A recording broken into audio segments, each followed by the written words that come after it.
There will be banter. We finally return. We are sans one, the lovable gun-toting liberal Veronica, but I hear she'll be back next week. But in the meantime, you are stuck with myself, the self-appointed bourbon snob. We have the retired CIA spook, Mr. Ron Moeller. How are you, sir? I am well, thank you. He is well, thanks us. And then we also have the wonderful average civilian reporter, Christina Wong. How are you, ma'am? Thank you. I'm doing well. That's the right answer. That's good to hear. So now that we have established that, we have established our return to prominence and dominance along these internet airwaves. We're going to first dive into something that I think is obviously, well, it's getting attention from just one side, conveniently, and ignored by most in the media. And that is the ongoing saga with Mr. Hunter Biden and his, what is it, the laptop issue, correct, Christina? Can you kind of take us through that? There's so much. So essentially, Hunter Biden reportedly, so according to the New York Post, Hunter Biden took in at least one laptop, I think three laptops with water damage to a computer repair shop in Delaware. And this was in, I think, April 2019. And if you don't come back in 90 days to get your laptop, you basically forfeit it. So this local computer shop owner reportedly contacted Hunter Biden. He didn't pick up the laptops. So I'm not sure when he started doing this, but he basically went through. I think he said when he was making a copy of the hard drives to salvage the data, because there's water damage. He's trying to salvage the data. I think one computer, the data couldn't be salvaged. Another one had to have a copy made, another hard drive made, and then one was, I think, fine. So anyway, in doing what he was doing, he found all these photos that we've all seen now of Hunter Biden in the bathtub smoking crack. There's other photos. So he saw these photos, and I think he tried to contact the FBI and he didn't receive a response or something. Reportedly, he tried to contact Senator Mike Lee, didn't hear back. Contacted this other website, some sort of conservative watchdog website. He didn't hear back. So he went to Rudy Giuliani. This is the way the story goes. And hang on real quick, Christina.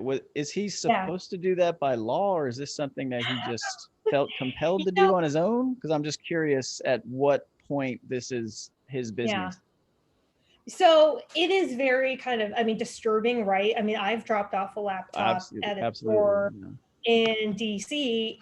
It did not work out very well. He actually returned it to me with, he couldn't fix it. He returned it to me with a part of it broken off. And I was pissed. So Best Buy Geek Squad. I wish. They do it right? But they're kind of pricey. So I just went to some like bootleg store, and this guy, he talked a good game, and I paid him, and didn't work out. So the thought that he would be rifling through my photos and documents, like that's pretty disturbing, right? I don't think it's illegal because there's this drop-off form that there's a signature, Hunter Biden's signature, and I think the drop-off form says if you don't pick it up in 90 days, you hand it over. So I think if you were doing something illegal, I think he'd probably be arrested by now, but or soon. So anyway, we've got this form and these emails. So the big allegation in these emails is that Joe Biden said he had never spoken with his son Hunter about any overseas business dealings, and that's with his business dealings with Ukraine and China or whatever. And because Hunter Biden was sitting on the board of Burisma, the Ukrainian natural gas company, making at least $50,000 a month. And so this was what the whole impeachment thing was about, right? Like Trump said to the Ukrainian president, can you talk to Attorney General Barr and see if, there's something to Biden pressuring the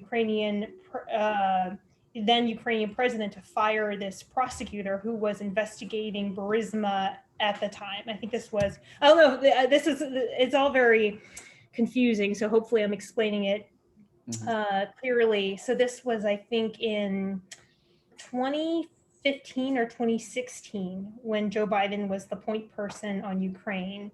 So when Joe Biden was the point person on Ukraine, he said to the Ukrainian government, fire this prosecutor general, otherwise I will withhold $1 billion in I think aid guarantee or loan guarantee or something. And then it happened, and he actually publicly bragged about this at a Council on Foreign Relations meeting. And so that prosecutor general got fired. He was reportedly looking into Burisma, and when Biden's son was on the board. And then after he was fired, of course, the investigation kind of fizzled out. So what these emails are showing, and then Biden came out and said, oh, I never talked to my son about Ukraine and overseas business dealings. But what these emails say are, one of them is from a Burisma executive to Hunter saying, thank you for introducing me to your father and setting up some time, hopefully we can have coffee before I leave or something like that. So that is the, smoking gun email, and since then, that was last week. And so since then, more and more has been coming out. Ron, what do you think on that?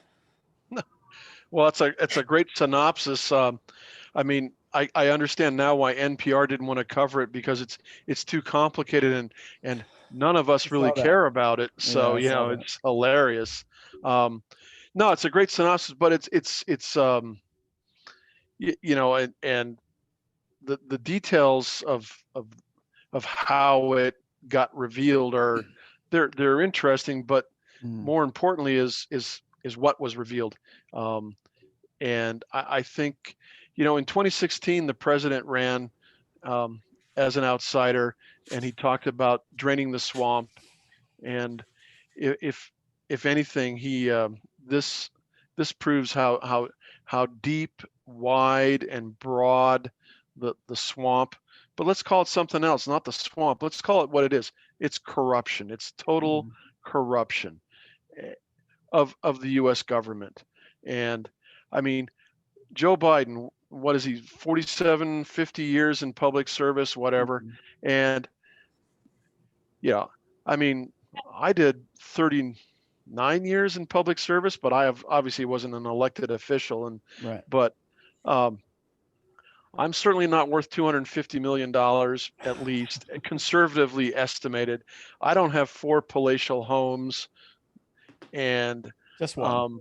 And my son is certainly not a crack addict. But and so what, I can say that. And we're a deadbeat dad, or whatever you want to call it. It's amazing. And what's even more amazing is it's just not the government corruption, because we kind of, Americans sort of like know that. I mean, ever since Teapot Dome, which I was not a part of, and way back during the Warren Harding years. I know, Eric, you probably read about that in ancient history class, but specifically that class. But Americans sort of. Oh, look, we got a drink. Oh, look at that! Oh, hey, I'm not sure what this is. I think Garcon, another. Yeah, well, whatever it is, I'm sure we're going to get real truth soon. In vino veritas.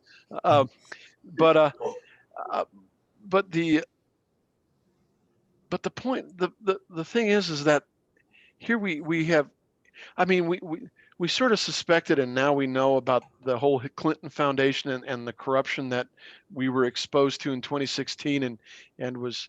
It sounds like the exact same thing, right? Like it's just peddling influence, not as large maybe, but. Oh no, larger. Yeah. Larger. I mean, when you threaten a country by withholding $1 billion of aid or loan Yeah, that's true. guarantees, whatever, of U.S. taxpayer dollars, and you brag about it. I mean, the video is like, I love it. I mean, what's the first thing I learned in criminology is that most criminals are really freaking stupid. And but I mean, he brags about it. So, but when you threaten something like that, I mean, when you basically say, "Hey, I'm the vice president, and I'm going to sell not just access to my office, which is I think we sort of expect that's what lobbyists do, but Right. I'm going to sell you access to policy. How Yeah. I can, because I was the point man for Ukraine. Biden was also the point man for Iraq and a lot of other things. And I really wish tonight's debate was more, greater focus on foreign policy, because Mm. let's all recall what former SecDef Robert Gates said about Joe Biden. He's been wrong about every foreign policy initiative, decision, event since day one. I mean, he's never been right about a thing. I mean, he was against the raid on Osama bin Laden. Mhm.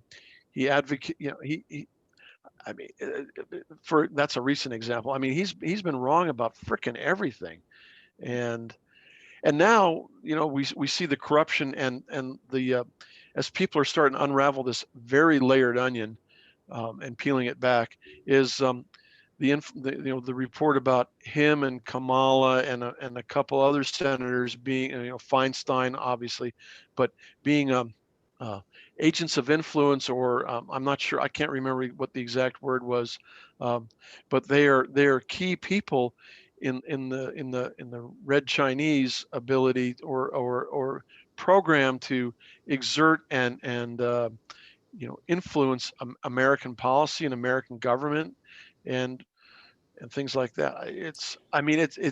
It boggles the mind. It's like I'm living in a freaking Twilight Zone episode here.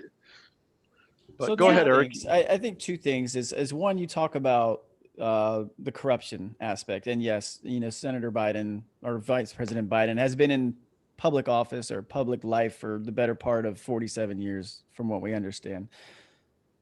And I feel like this is why I talked about I think Biden is kind of like a throwback to the past in terms of politicians and how they always were perceived, but he's also still involved himself in it because he's obviously running for the highest office in the world. But those things that you've highlighted, all the corruption, the stuff that was probably business as usual that would never be found out because there was no social media, there was no 24-hour news cycle, like stuff like that could go on. There was no email trail to eventually expose this. Do you guys think, Christina, let me ask you, do you think like as the years go by with social media, like the proliferation of that and how there's just everything is no longer able to be hidden, really? Everything kind of comes to light at this point, at some point. Do you feel And politicians are going to have to either just completely rethink how they do the business, or this just stuff that's been business as usual will just become, nothing because it's so prevalent that people won't even be bothered by it. They'll just assume that's how it is. that is a really fascinating question. And, as someone who was pretty young during web 1.0, and I actually saw 2.0 happen. When web 1.0 sort of flopped, right? And web 2.0 we saw with the rise of the Apple iPhone, right? I think in 2004, and then we saw YouTube, Facebook, sort of saw the rise of all these platforms. And at that time, I think there were these cool new initiatives that would bring sunlight to government. I think there's an actual foundation called like the Sunlight Foundation. And I thought that was really awesome. And I wanted to do this like YouTube type, or it wasn't actually just a YouTube. I wanted to do this whole platform where you could see what your local city was, council Right. was voting on. You could sort of do like a shadow vote. You could, we could actually benefit from it now, because we're kind of addicted to national politics and less so to what's kind of going on in our Yeah. own communities. And so, yeah, we have just so many tools digitally to sort of check up on the histories and comments and all these things of what people said. If I'm just really happy there was no digital trail when I was, growing up. I'm sure we all sort of feel that way as we've seen with all these digital mishaps, which seems to happen to young men and older men, and I'm sure women too. I mean, we saw with the whole Fort Bragg thing going on. Fort Shag, as you called it, I saw. Good job. Oh, that was great. Oh, you got Rick Dixon all upset. Oh, poor guy. Yeah, he's got to hold on to that territory, So yeah. I'm just glad I made it past my, teens and stupid phase, that I didn't leave that much of a digital trail. But yeah, so I mean you have all these tools and you're sort of seeing them being employed against mostly Trump. The thing about Trump is he's just sucking all the oxygen out of everything, right? All out of journalism. Everyone just wants to get Trump, and it's there's less focus on everyone else and what, all the other corruption. And I wouldn't say other corruption, but I mean other potential corruption. I don't think Trump is nearly as bad on anything as people, claimed he would be. And I'm not sure if that's because the media keeps such a close watch on him, or he wouldn't have done anything at all, so. Well, in my opinion, I know it's simplifying it, but I think it's because he simply put the capital R next to his name. Yeah. If the guy if he challenges Hillary Clinton in 2016 and he probably would have won that, you know what I mean? And then he actually wins and he's a Democratic president. How do we think this would completely be the same? It just wouldn't. It's funny because I cover, in the beginning of this administration, I started as a Pentagon reporter covering defense. And then I started following this whole Russia collusion thing, right? And it is just kind of insane. Just the corruption that was there, everything that was put into painting him, characterizing him, all the leaks, all the media stories, everything as a Russian agent. Basically, you saw the FBI, former, current FBI officials and the media sort of go in together and use these powerful tools that we have to sort of go after Trump. And I learned so much. I learned so much about how the government and the media works just by covering this administration. Seeing how these tools can be used to sort of effectively, echo chamber / gaslight a whole, or try to gaslight a nation into believing something. So that's been just really, really fascinating for me. I think that's also the scary angle, as I bring Ron back in here, is that, it ties into what I said, hey, we have this, so much social media and so much documentation of everything. Everything's a 24-hour news cycle. Stuff that should be bigger gets forgotten because something else just happened. But also the kind of the evolution of what we're seeing to where you can doctor everything. You can doctor audio, you can doctor video, you can make anything. I can make a video right now if I was we know a few people who could. That could make me look like Ron and vice versa. It could look like I'm behind Ron. I could be doing something you could alter reality and make it appear as if it actually is what it is, right, Ron? So do you feel like those are going to be something that is used against politicians in the future, or if it's already going on as far as we know? Oh, I'm sure it will be. This is right up your angle, Spook. Come on. Stop. I mean, I'm sure Donald Segretti of Watergate fame, Dirty Tricks, Donald Segretti, is wishing he was born 40 years later so he could help implement a lot of those dirty tricks. Yeah, I think it is, but somewhere, there's the problem is that I think Americans and on the internet that that are or on social media are bombarded with all sorts of information points, and not all of them are true or real. Right. There's a lot of disinformation, misinformation, outright incorrect information, and things like that. A- And it's hard for the average American, because he's the product of a wonderful public school system, who's learned all sorts of great critical thinking and logic skills, to not figure it out. So it reminds me of what was it, one of the Shrek movies, where the one of the bad people burns down the corner Starbucks, and the crowd goes screaming across the street to the next corner Starbucks. and that's sort of the way, it's just going, is people are they're screaming with their hair on fire from one One fire made to up the next, crisis to yeah. exactly. But a lot of these are made up crises, and sometimes you got to look at it and say, really, is that it?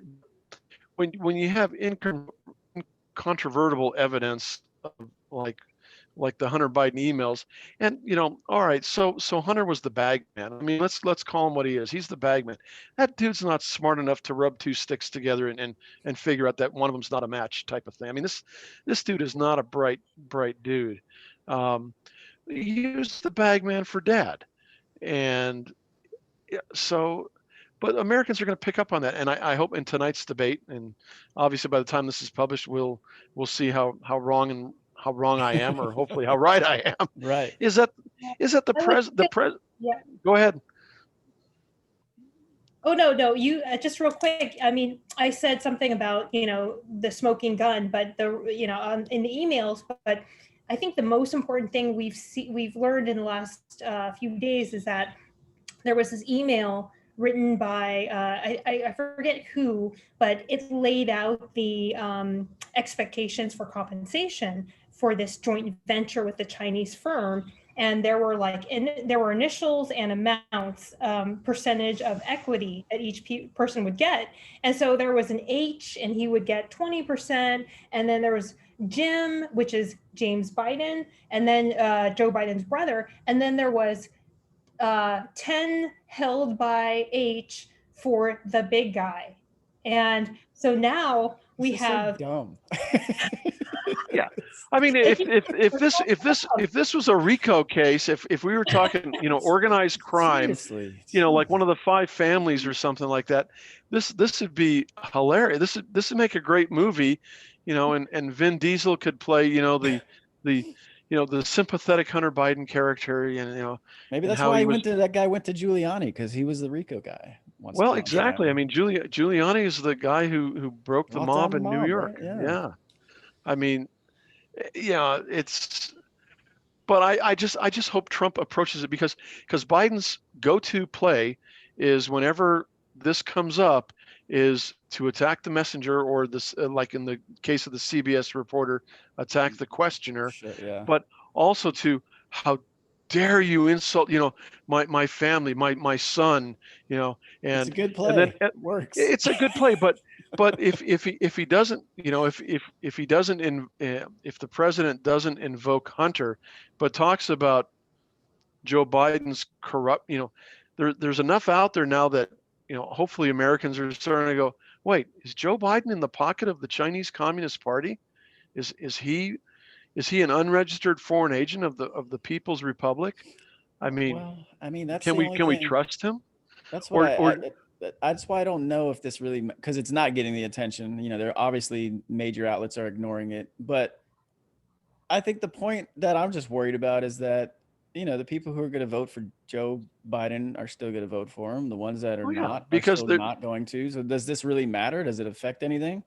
Well, those are the people that need to go to the re-education camps when we win. Oh, at every strip mall, just right? Kidding. Yeah, Just every strip mall. And we'll even make sure we have a really tall high chair for Robert Reich, so he can see over the counter.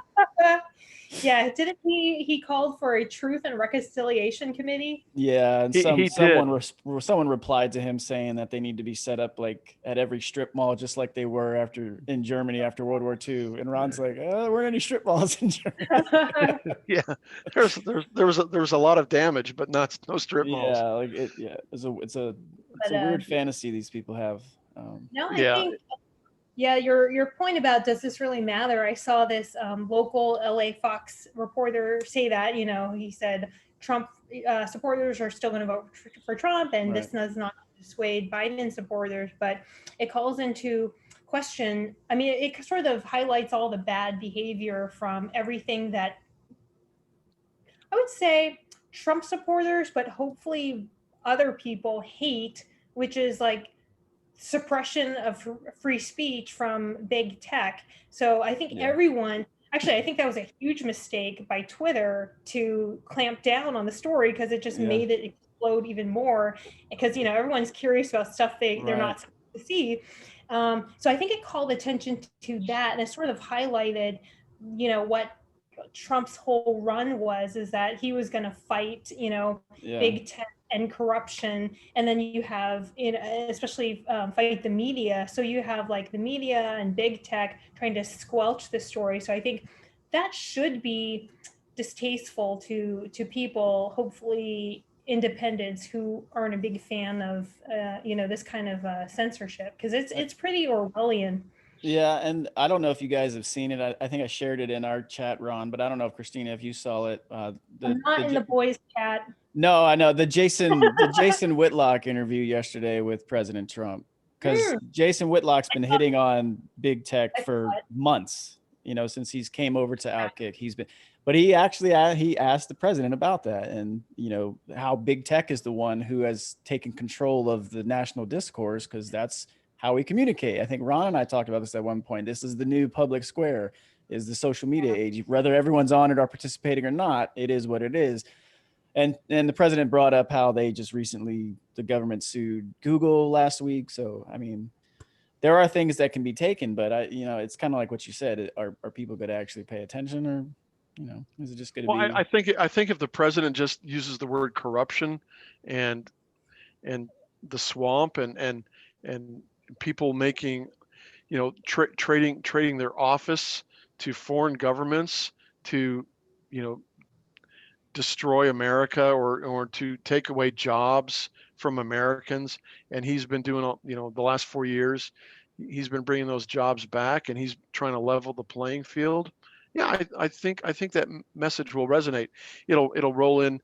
I'm a strong voice for America, America first, the economy, and I'm against the swamp. I mean, these are all things that people can relate to, and average Americans go, yeah, okay, I really don't need to know the details of Hunter Biden's interactions with this and that because I flunked accounting 101. But, I understand people being dishonest and being deceitful and being traitors to our country. I mean, if Joe Biden really is even guilty of 10% of what we can extrapolate from these emails, I mean, talk about an unregistered foreign agent. I mean, the real Manchurian candidate. I mean, Beijing will have the presidency, and that's fucking scary. And I'll drop the first F-bomb of the There it night. is. Oh Yeah. First. No, that's interesting. And Eric, you said something earlier. I thought so. I talked to this guy, J. Michael Waller. I don't know if you know. Oh yeah. Oh, good. Yeah, Good. he's awesome, dude. Yeah, very Great patriot. Very smart. Very patriotic. I think he fought with the Nicaraguan militias or something. Do you know about that? I don't. I just know he's. Him and I, we talk all the time on Signal, and it's awesome. Wow, yeah. I Small know world. I know. So I talked to him, and he said, back to your point, Eric, about how back in the day, this corruption wasn't even that bad, was seen as kind of normal. And he said the same thing, that Joe Biden always had this image of he's fighting corruption and he's against dirty politics. And then now what we're finding out is he was just as dirty, or he is now just as dirty. Yeah. He's always been. Yeah. He's like Tammany Hall moved to Delaware. Yeah. I mean, and one thing though, like a lot of this stuff took place with the China stuff the Ukrainian stuff obviously took place in 2015 while he was still vice president. And I think there's some other stuff related to this company called Startup Health that his son-in-law works for. So Biden's daughter, Ashley, is married to this guy, Howard Krein, who works for this company that his brother started called Startup Health. And Startup Health did a lot of stuff with the White House. So that's very sketchy. Mm-hmm. I would say, with this whole, with the China stuff, a lot of this seems to be, of course, Hunter Biden took that trip to China with Joe Biden in, I think, December 2013. And 10 days later, he comes home with a 1.5 billion, I think it's like some sort of like loan guarantee or some sort of, promise of some, I don't understand finance. I obviously would have failed accounting 101. And so he came back with some sort of sweet deal that no one would have ever been able to get. And, so with the recent emails, a lot of them are from 2017, when Joe Biden was out of office. But however, I think by 2018, it was still a question of, is he going to run for the White House? And I don't think he ever put that aside, Yeah. So, one could say, 2017, this really doesn't matter, but at the same time, he could have had his eye and probably had his eye on a, higher office. See, but to me, like, I don't know, I just come back to this it just doesn't make a lot of sense to me. Like these are out there. The video of him saying this stuff's out there. All this stuff's out there. It's going to get brought up. You have to know it's going to get brought up if you decide to, I don't know, run for president. And then on top of that, this is who they select to run for president. So you're doing it it's like you're almost doing it on purpose to yourself. Like, he's a terrible candidate. He just isn't he's just not a good candidate, but he's neither is his running mate. I have a really got it out for her. Like of Kamala too. You have a personal like or what? Oh, dislike. Oh, dislike. Oh, okay. God, I hope so. Jeez. Why otherwise I'm coming through this screen right now and I'm gonna rampage. Yeah, why a personal dislike? It's funny because I love how this is turning into this without Veronica. This is like an all-out rant. But okay, so Kamala. So Trump calls her phony Kamala, and I think that's exactly what she is. Because so I grew up in the Bay Area. You're in the Bay Area. I know the Bay Area. I went to San Francisco through Oakland, and Oakland Chinatown my whole life, right? Mm-hmm. And every weekend. And Kamala, first of all, my dad, he lives in Bay Area. He's followed politics for a long time. He's voted both Democrat and Republican. He has some choice words for her, but I'm not going to say because he sometimes watches this podcast. So, sure. Let me get the F-bomb out, but you remain, I'm the good girl. Yeah. Okay, I got it. So it starts with the H and it rhymes with coochie. How about that? Oh, interesting. Okay, anyways. Which I don't know if it is a worse word than what I was going to say. But anyway, so the thing about Kamala is that she claims she's from Oakland. She claims she was born in Oakland. She was born in the Oakland Kaiser Hospital. That's a very different from where she grew up, which is Berkeley. Sure, Berkeley is on the border of Oakland, but these are entirely different, cities. Yeah, it's not exactly. Oakland. Yeah, I mean, so I don't want to give out any PI, but let's just say, some of my family members know Oakland very well, but and so she tries to play like I'm this, homegirl from Oakland, but she's not. Her mother was a cancer researcher. Her father was an economist, right? She was not. I mean, I don't want to say she never struggled because I wasn't there. I don't know what she went through, but I mean, don't pretend like you're from, Jenny Oakland from when the you block. No. Thank you. Exactly. Yeah. So As Ann Richards would say, the silver spoon is choking her. Yeah, I mean, yeah. sorry. Remember the former lieutenant governor of Texas? Way back when. Sorry, I always use historical references. That's good. That's why you're here. You are our history book. yes. So I sorry, got a book or two behind me that kind of backs me up. So yeah. yeah, well, I didn't even start shouting there, but anyway, that's no, that was Yeah. good. So, all right, I think we've covered that enough. I mean, I know we could probably talk about it for a while. However, there are some things that need to get tended to you professionally, but we do have something that's coming up very shortly. How do you guys think this is going to go tonight, Ron? What are you expecting? A little more civil discourse, or? Well, the muting of the mic, maybe he'll do the Tim Russert thing and bring out a little whiteboard and write, something like that and hold it up next to him. Just point an arrow. Yeah. Exactly. I mean, you read all the punditry and everything like that about what Trump should do and behave. I'm sure he knows this is a, I don't want to say a make or break moment, but it's a moment where he can highlight the inconsistencies and the under the radar campaign that Biden's been running because the media hasn't been doing what Americans would expect of a media to vet a candidate and rigorously vet them. I think he'll talk about the economy. He'll talk about the dynamic response that the U.S. has had towards COVID. Yes, we've had 220,000 deaths, but we are way ahead of the world as far as working on vaccines and other things. Reemphasizing, and trying to turn it, because one of the subjects that the moderator did was is national security, is turn that into the original foreign policy discussion, talking about how he hasn't started any new wars. He's disengaging from the wars responsibly. He's, because he's not following the old playbook of foreign policy that everybody in Washington wants to follow. He's brokered 2 peace treaties with Israel. I mean, these are all important developments. They are.